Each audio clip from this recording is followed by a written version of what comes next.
and welcome back to our physics game series. This time we are going to build a UI for our levels. Let's get going. Let's start by making a home button that we can use to return to the main menu from the levels. So first I'm going to go to the level 1, and here I'm just going to copy the level button, rename it to be UI home button, and then just draw a simple house.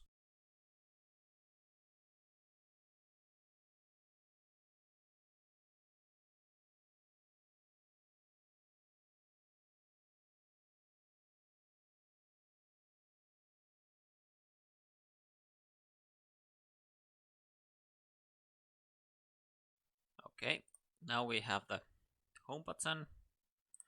Let's make sure that we are on the UI layer, and let's drop it to our layout. Let's put that onto there. Now I think where our UI isn't global layer yet, so we need to do that first, but let's change the level manager to be in the game layer so that it doesn't get copied to every place. And then let's make our UI layer to global so that when we go to the second level we will have the home button right over here, but we can see that our level manager got destroyed here, so I'm just going to add it there and not to the UI layer. It will be in the game layer. Yeah, and I think the turn amount was, no, it was 3 in this level. And here it's 2. Yes. And now of course we want to delete that instance variable. It's there because we copied the UI level button. And now we need to jump to the event sheet to make the logic for it. And basically we just need to add an event where we will check if we tap on the home button and then just load the main menu. So we can do it just by adding a new event, then go to the touch, on tap object, and here we choose the home button, press done. And now here we go to the system, and there is the go to layouts, and choose the main menu. And now if we play the game, it should go back to the main menu, but there is one problem. Well, for some, it was 2 turns for this level, but if we go back to the main menu and then start the game, we can see that we have only 1 turn left, and we should get resets. So that's a small bug that we need to fix.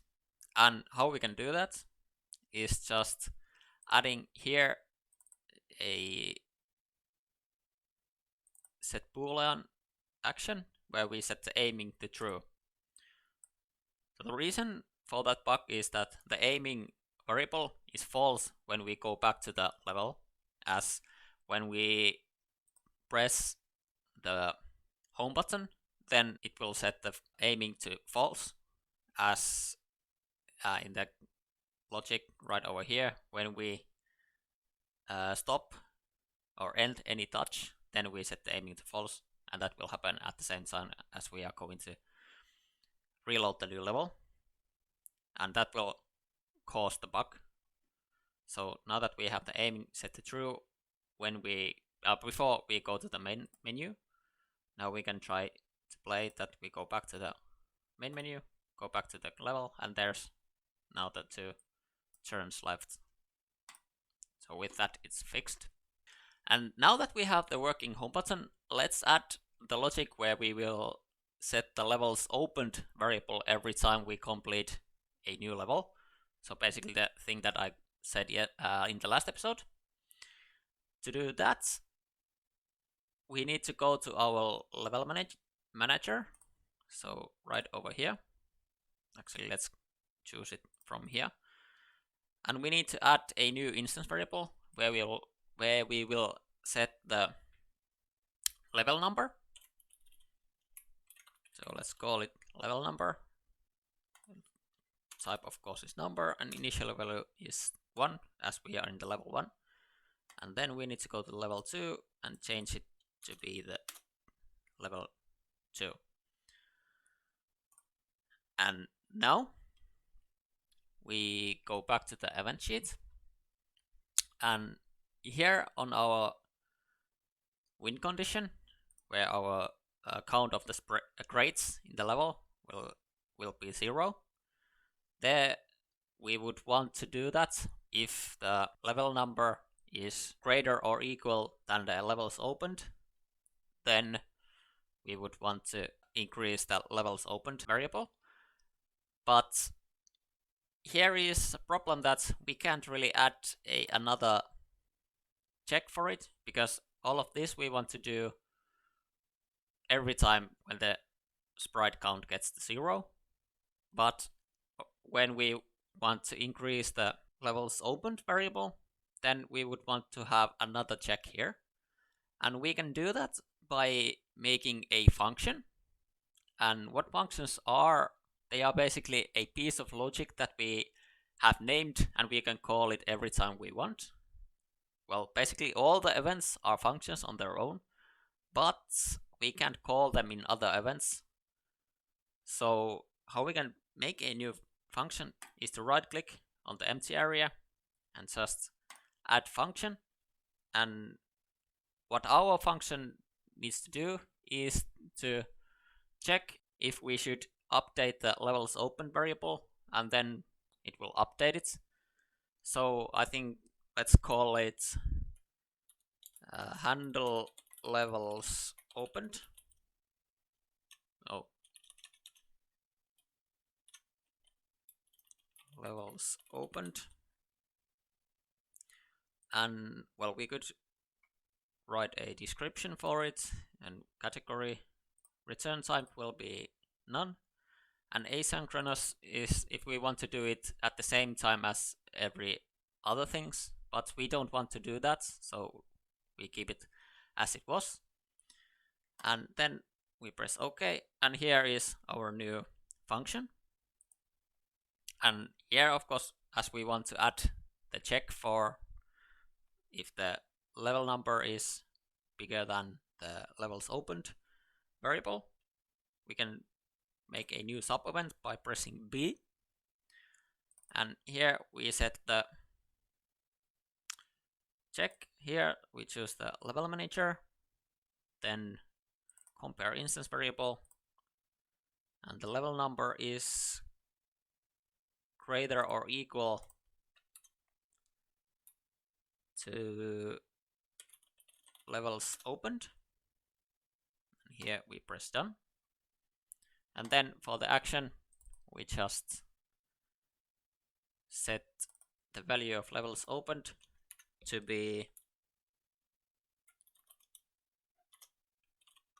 level manager's level number plus 1. And then we press done.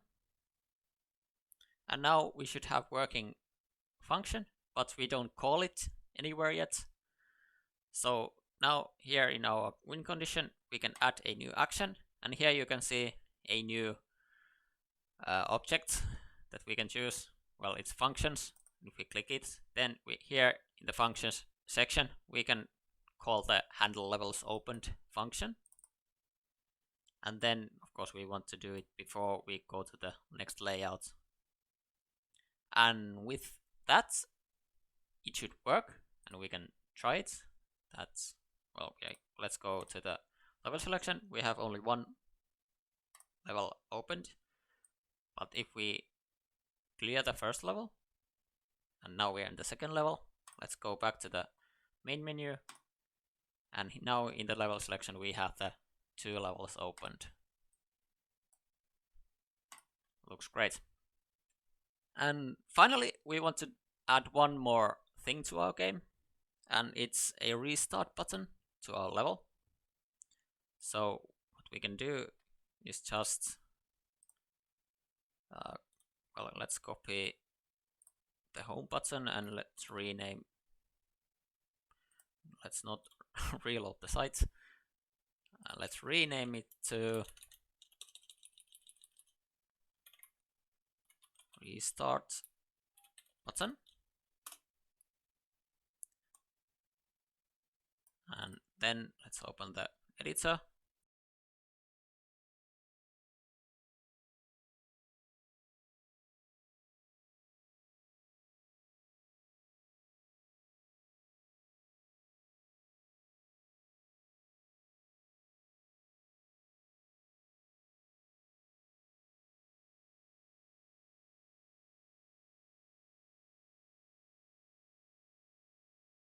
Okay, now we have the restart button. Let's throw it to the level and make sure that it's on UI layer so that we have it here on the second level also.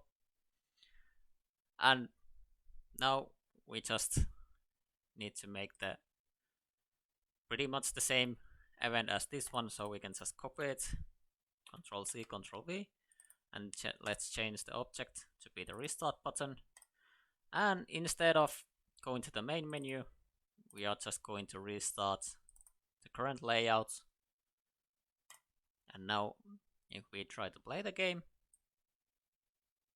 you can see that, let's move them a little bit. Let's press the restart level and it looks like it will work. That looks great. And in the second level, everything works perfectly. But there's still one thing I like to fix, and it's the thing that if we press the restart button, sometimes we can shoot it right away, and we can see that our slingshot getting stretched every time we press the home button or the restart button.